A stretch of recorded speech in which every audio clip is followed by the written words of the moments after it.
first episode of Law and Batting Order. I'm your host, Tony Iliakostas.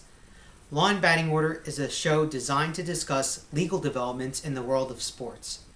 With the exception of today's show, we will be on the air on Sundays, and updates will be posted on our Facebook, Twitter, and YouTube pages, as well as our website, LawAndBattingOrder.com. The show is broken up into two segments. The first is Quick Hits, which will briefly cover major sports headlines from the week. No legal topics will be discussed in this segment, just sports news. The second segment is Order in the Court. It will cover a sports topic or a major headline and how it's related to the law, whether it's criminal matter or fundamental contract law. Here are some quick hits from the past week. The Buckeyes got shot right in the bullseye as the NCAA placed Ohio State University on a one-year bowl ban. This ban comes after a scandal unraveled last season in which 8 Ohio State University players, including then quarterback Terrell Pryor, exchanged cash and tattoos for Ohio State jerseys, rings, and other Buckeyes gear. These actions go against NCAA rules since NCAA bans players from being paid. So unfortunately, new Ohio State University coach Urban Meyer will not be headed to a bowl game during the 2012-2013 season. The playoff picture in the NFL has gotten particularly interesting this season, but the biggest headline heading into Week 16 will be Saturday's matchup between the New York Giants and the New York Jets. Both teams have exchanged a series of words with each other throughout the week, but it will all boil down to one game. If either team loses, their playoff hopes will be dashed. Go Giants! Christmas is 2 days away, and you know what else is 2 days away? That's right, kids. It's the beginning of the NBA season. The NBA season will finally begin on Sunday the 25th after the NBA owners and NBA Players Association battled for nearly 4 months to settle on a brand new collective bargaining agreement. While the wait was long, sweet victory prevails. NBA fans will have a fun-filled day on Sunday as some of the best matchups include the Knicks playing at home against the Celtics, the Bulls against the Lakers, and a rematch of the 2011 NBA Finals matchup, the Heat at Dallas. Today's Order in the Court will cover the NBA.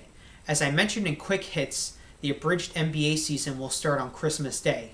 Although this will be one interesting season, it was probably one of the most eventful off-seasons in terms of free agent signings and trades. Perhaps the biggest headline was NBA Commissioner David Stern pulling the plug on the Chris Paul trade to the Lakers. When the trade was officially announced but later nullified, he said that he voided the trade, quote, for basketball reasons. Stern later told Rachel Nichols of ESPN that he felt it was in the best interest of the league to stop the trade, and said he did not see a conflict of interest of him being the owner of the Hornets and the commissioner. Even though the Lakers could not acquire Chris Paul as part of a 3-team trade, the Hornets managed to trade Chris Paul to the Clippers, and he will work alongside Blake Griffin this season. In spite of the fact that this trade worked out in Chris Paul's interest, one thing came to mind, and that was a rule I learned in contract law known as impracticability. Was there impracticability in the case of David Stern voiding Chris Paul's trade to the Lake Show? Essentially, for there to be a contract, there needs to be an offer, an acceptance, and consideration. An offer is a manifestation to enter into a bargain that is clear, explicit, and definite, and leaves no room for negotiation. Acceptance is simply an assent to carry out the terms set forth in the offer. Finally, consideration is a bargain for exchange that is of legal value, that is a detriment to the promisor or a benefit to the promisee. Contract formation is a topic that will be discussed at much further length in future shows. In the case of the Chris Paul trade, there was an offer that was accepted between the Lakers, the Hornets, and the Rockets, which would have sent Chris Paul to the Lakers, while Houston would have received Pau Gasol and other players, and Lamar Odom would have become a Hornet. I don't think there is any dispute that the essence of a contract to trade players existed here. However, when David Stern canceled the trade, it made it seem as though the contract was made impracticable. The case of Taylor v. Caldwell highlights this rule of impracticability. The case dealt with the plaintiff musician signing a contract to use the defendant's music hall as a forum to perform a concert. However, a fire occurred that burned down the defendant's music hall. The fire was of neither party's fault, but this circumstance deterred the contract from going forward, making the contract impracticable. With the proposed Chris Paul trade, it's hard to see what made David Stern think that this trade was made impracticable. Was it the fact that having two superstar players on one team, such as the Lakers, wasn't fair? If that's the case, that's ludicrous reasoning.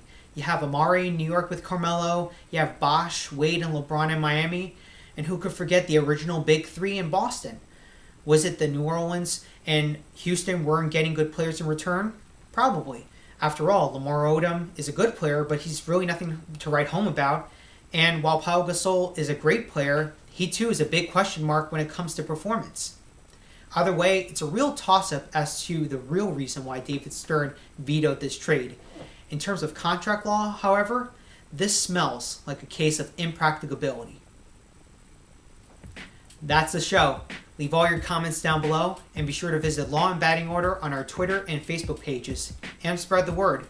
Until next time, Merry Christmas, Happy Hanukkah, and Happy Kwanzaa. Take care, guys.